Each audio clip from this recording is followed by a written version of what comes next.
Okay, we are back for our part two of our $1 million quarter. So we recorded part one, and that is really where we pull back the curtain on our math. We pulled you through, we walked you through exactly how we plan out our numbers, and we also told you how you can do it too. So we promised you we are going to walk you through week by week what this looks like for us. So in this video, we're going to be walking you through our ads, our ad strategy, our freebies, and how really we can bring people to that yes moment faster. We're recording this 2 days after coming home from Sedona. We had our live event for our clients, and we walked people through kind of our latest framework for helping people get to the yes moment faster. And we're going to let you in on that too, because what we have, if you've been following us for a while, we really focus on finding our rich niche audience, the people who are ready to say yes now. And if you haven't watched that video training yet, you can leave a comment around this video and we'll make sure that you get it.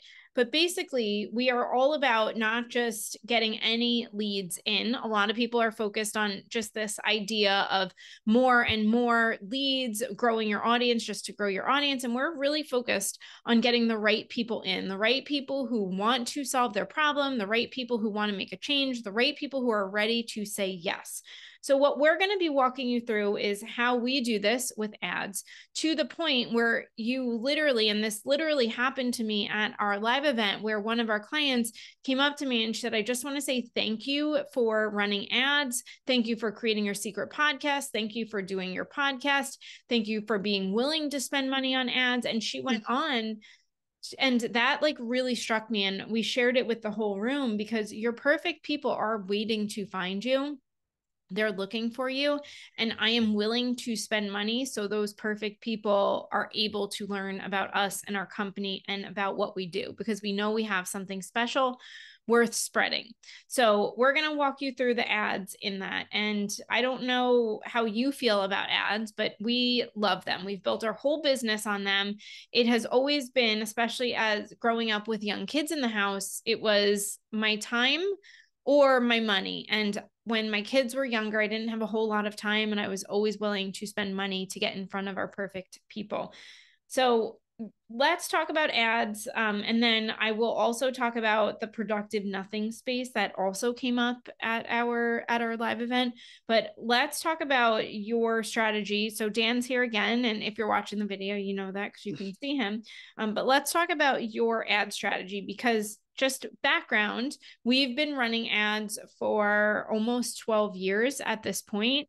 We ran ads in our other business when we were had a food business, and we would run ads to try to get people on our email list and to grow our food company's audience. So we've been doing this a really, really, really long time. Yeah. So we've been running ads for a while. We've tried a bunch of different things. And what always comes back to, which I think our next training is going to be more on the content, is your ads are only as good as your content. And so many people are looking for that Facebook ads manager out there who's going to be that secret magician who turns your content into gold. And so one thing that I just want to start on before we kind of get into the ad technical stuff is what you say matters and what you talk about matters. And so I've always had a cheat that Nicole is really good at content, and she's really good at coming up with ideas. And over the last, even 5 or 10 years, the two of us have gotten really good at creating great content. So that means great stuff to talk about. Nicole's really good at creating content, so that creates a good audience for us to then retarget with ads, create lookalikes with ads. And then it does matter where you're taking your people. So the landing page matters, the opt-in matters, the messaging matters. All of this stuff matters more than the technical aspects of the ad. Do you run a traffic ad or a conversion ad? That matters as well, but content trumps technical 9 times out of 10. So that's the first piece that we always start with is, are we talking about things that people care about? And that's why we always start with our warmest audience and say, hey, when we talk about this, does anyone care? Because if your warm audience doesn't care, the Facebook ads audience is not going to care. So that's where we always start with. Even if it's a new opt-in, a new training, a new anything, we always go to our existing people and say, hey, I've got this thing. Do you want it? It's free. And seeing if anyone actually does. I want to address kind of the energy behind this, because we never come from the place of like, this has to work. We never come from the place of like, oh my gosh, this one ad has to work. This freebie has to work. I've done that before with launching, and this has to work, because I think we've always been good about testing out freebies and never putting pressure. But the pressure of this has to work, it just doesn't work. It does not work for me. So our whole philosophy is to test. Like Dan said, we always test with our warmest audience, but to see. That's like literally the energy. Like, let's just see. When we created the Secret Podcast, it was I have this hunch, I think it will work. I'm not sure. Let's test it and see. And then most recently, when we created this, even this series, or the behind the scenes, the meta behind the scenes of the Secret Podcast, I really didn't know. I was like, I don't know if anyone's really going to care about this, but I know people keep asking how I created the Secret Podcast, so I'm just going to do this. And same thing. It's just like, let's see. It's not this has to work. So I want to just talk about that frame of like, anytime you're doing something from this has to work, this must work, you're putting so much pressure on yourself. And that takes away from the space of like the magic that needs to come through you. So I want to just mention that. I don't want to talk about the productive nothing yet, but so why don't you go into the ads? Okay. So there's two things when it comes to ads. The first is the linear funnel of just understanding how many leads you need and how much is that's going to cost and what those leads hopefully are going to get you. So when we step into our ad spend, the way that we calculate this is we understand how much it costs for us to get a phone call. And so we really measure based on sales and phone calls, and that dictates our ad spend. Now, most people think about their ad spend, they only think about leads, and they just say, I want 3,000 leads because I hope 3% of them convert. So I'm going to spend, I don't know, $6,000 on ads, and hopefully I'll get $2 per lead. That I actually think is the wrong behavior. That's the wrong calculation, because we don't know how many of those leads are actually going to convert into sales. So I'd rather create our ad spend based on a number that's a little bit further down the line, further down the sales funnel. And so what we usually base it off of is how much are we spending on ads to get a customer, or how much are we spending on ads to get a sales call? The reason why we do those two numbers is it's a little bit more concrete. So leads are just kind of like an arbitrary number. It doesn't, sometimes we get 1,000 leads and we get 10 sales calls. Sometimes we get 100 leads and we get 10 sales calls. So what really matters to us is how many calls we are getting and how many conversations we're getting, which we can kind of get into. So the first piece is we have to understand what we're going to spend on Facebook ads and understand our funnel. But the other piece I wanted to talk about today was your Facebook ad ecosystem and how you're actually retargeting people, keeping them in your flow, and then how each of those can come out to the sale. So I'm going to share my screen and just kind of show some very simple math of just walking you through. Yeah, actually, I do want to say one thing before we go in, because Dan's going to show you our ecosystem. And again, I think a lot of people put their pressure on their one freebie to like do all of their work and to get people over the line. My philosophy always is to have a few running at the same time, so people can, I can stay on top of their mind, and I can show them that I am multifaceted almost, that I can talk about different things within. Now it's all coming down to our framework inside the 7-to-7 formula, but I'm talking about different pieces that I know are the money magnet words for my people, and people will literally consume all of the freebies before. Some people will consume less, but some people will download the Secret podcast, and then they'll watch the behind the scenes of the Secret podcast, and then they'll listen to my main podcast, then they'll come to a brainstorm. My goal is to make my freebies as accessible as possible for everyone, and this is why we think of it as an ecosystem, because I want people to hear my message over and over again in different ways, and I want it to be really easy for them to just consume different things, because it will hit differently the more they consume it. So it's not about one freebie, it's actually about having that ecosystem that gets your message out there, that shows you are different, and really enforces your process or your framework over and over and over again. So I'm going to share my screen. And for those of you who are listening on the podcast, I'm going to talk you through this, but if you want this video, obviously just let us know and we can send that to you as well. So the first piece we have to start with is the traditional Facebook ad funnel of just like understanding what are we creating, where are we taking people, and what are the goals. So I'm just going to use a very simple outline. This is our Facebook ad. And when I say Facebook, I mean Instagram or Facebook. It's the meta universe. So we have this Facebook ad, and that drives traffic to a landing page. Just call this LP. From the landing page, those people go to a thank you page, which we put an application on. And so some people will come out and do an application, and some people will just be on our list and they'll be nurtured.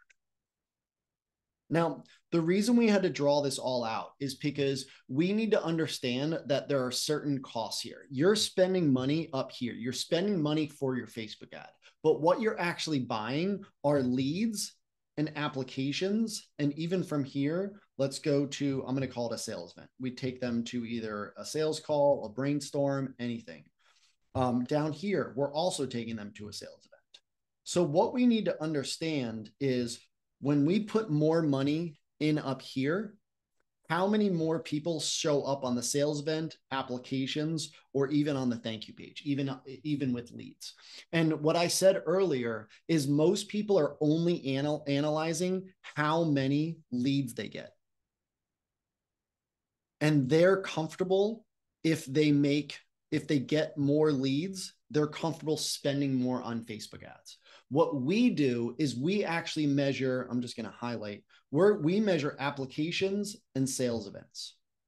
And we measure, as we spend more with our Facebook ads, how many more applications and how many people in our sales events get there. And so the leads number is obviously a number that we get. And even with our secret podcast, when we reviewed our secret podcast, we spent about $40,000 in 6 months on our secret podcast. That equated into about $300,000 in leads. So that was about a 7 times return on ad spend just with that one Facebook ad. That was the main thing we looked at. In addition to all the money, we also got almost 3,000 new leads. But to us, the leads were almost like a byproduct. It was a secondary benefit. The reason we were investing so much in the secret podcast was because it was actually creating revenue for our business that we could see week over week. Does this make sense? Mm-hmm. Okay. So this is the brief overview of, you have to spend some money. You have to create some Facebook ads. Those ads go to a landing page. On the landing page or on the thank you page, people become a lead. Some of those leads go to the application. Some of them go to a sales event. Some of them come on your email list and nurtured and eventually end up in a sales event. It's extremely important to measure the number of people who are applying and the number of people who are showing up to your sales event. In the previous training, we talked about sales events. That can be a sales call, a webinar, a sales page, whatever your sales event is, we can talk about that. So this is the traditional funnel. What I wanted to talk about, which I think we do very differently, I'm just going to clear this, is creating your Facebook ad ecosystem. And what this is instead of a linear, just straight up and down, this is a circle. They come in as a lead, and then they are nurtured. Oops.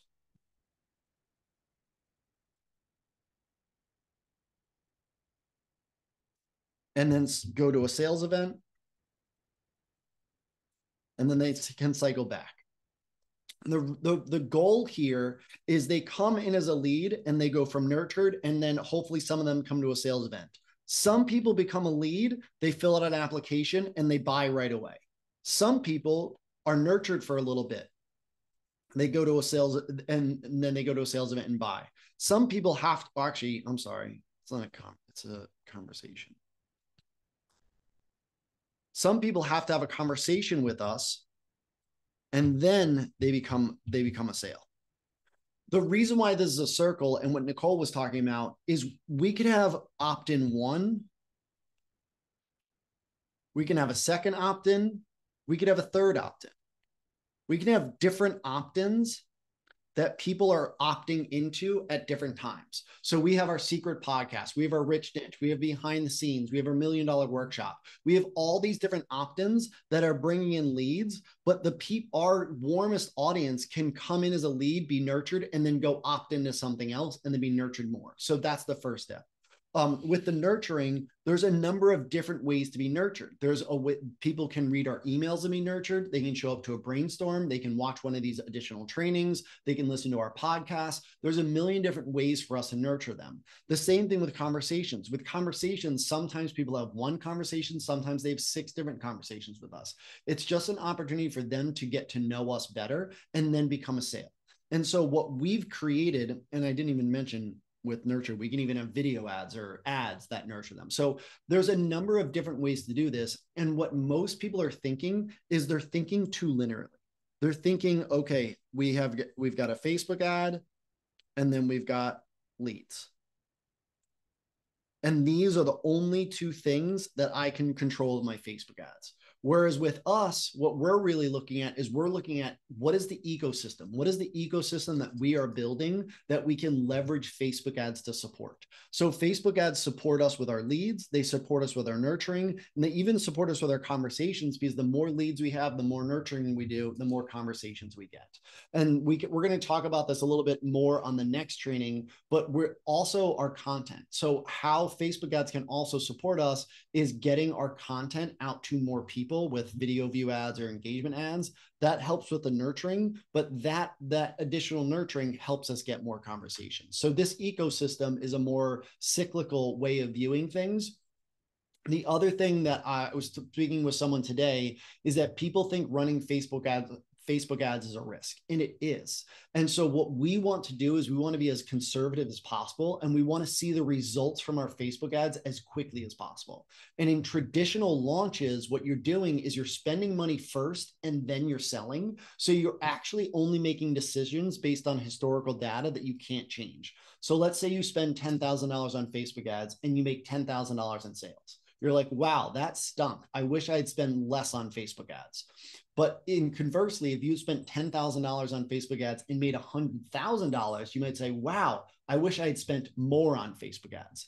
The beauty of our system is we're actually optimizing it every single week. We're looking at it and we're saying, hey, what happened last week? Can we spend more? Should we spend less? Is there anything we need to change or update? And so this gives us a lot more freedom, flexibility, and it's also more risk averse because we can make changes very quickly.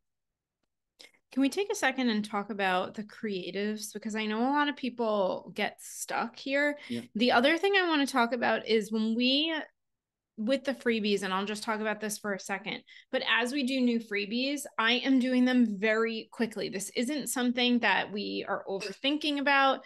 I know that I want to have an idea that seems relatively new and different. I know I want to share my formula and process, and I want to think of a good marketing hook to get people in, but I am not scripting things out. I am not I'm not overly planning this. I'm just really thinking about a few main points. And when I'm doing this, number one, we talked about this idea of the productive nothing. If you're the content creator, if you're the founder, if you're the CEO, you need to be in that space of productive nothing so you can have things come through. I'm not creating, again, the idea of creating from pressure, the idea of creating from this has to work.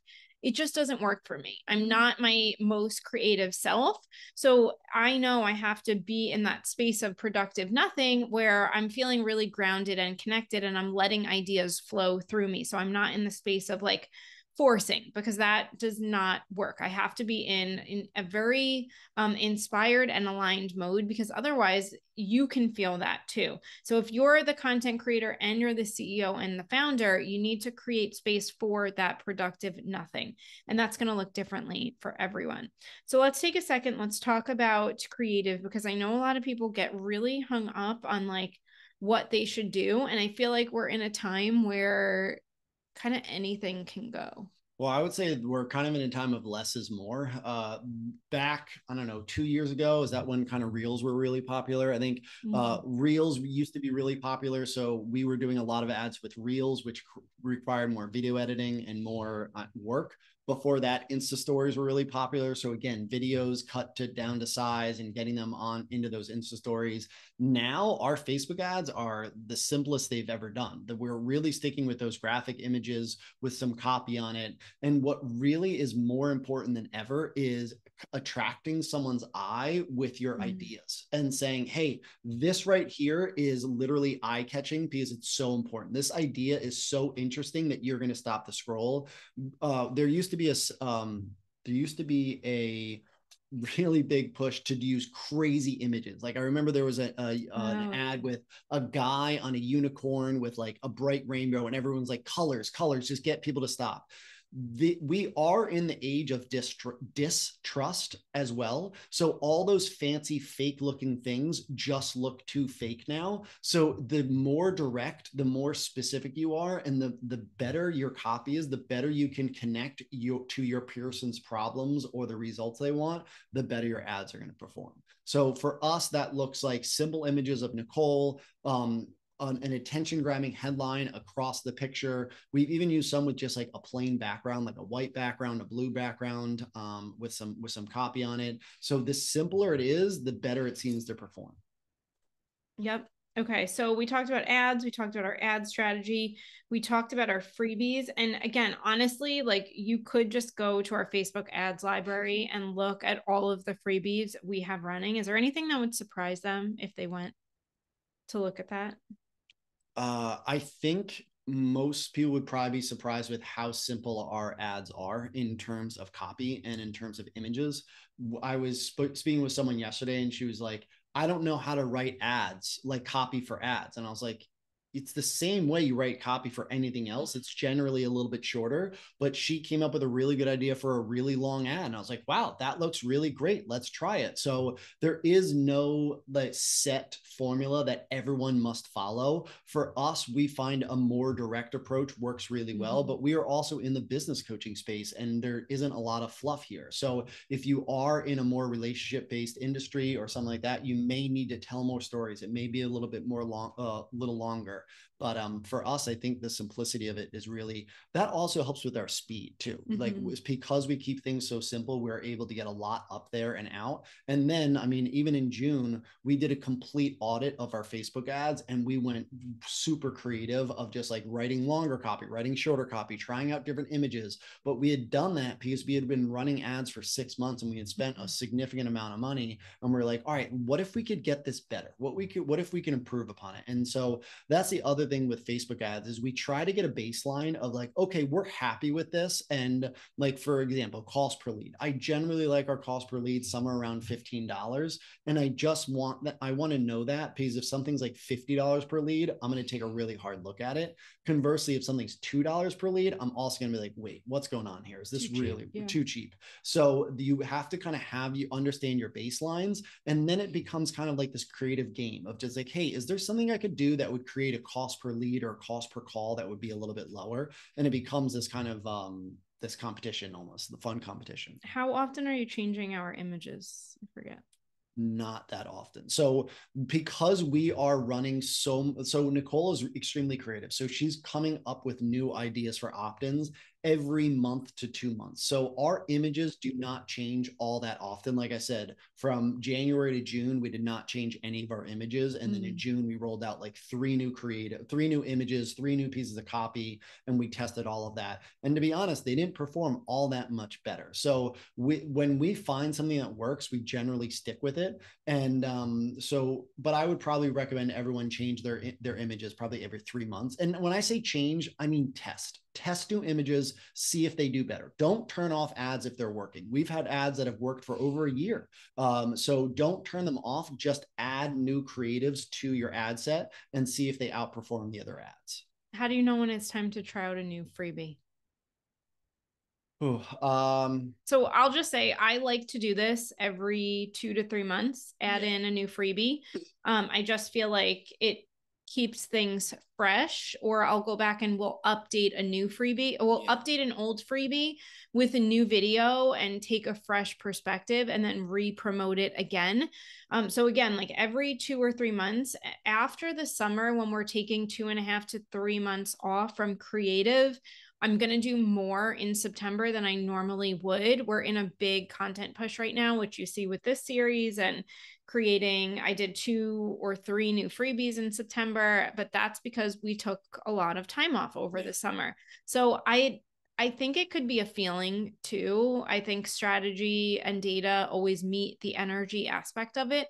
But if you're feeling like it's old, things are old and stale, it might be a good time to either create a new freebie or put a fresh perspective on an old one. Yeah. And the other thing I'll say is that you may not need a new creative or a new freebie to get lower cost per leads. But if you see your conversations or your sales dipping, that's probably a good time to release a new freebie, because again, we're talking about nurturing and getting new leads. So it may be that your list is just kind of bored and they need something new. So create that something new, drive some new traffic to it, but also promote it to your existing list and get them involved, get them to see your new training, get them to see the new thing, and then see if that converts into more sales. So I'd really look at it from a sales and a sales call perspective or sales event perspective.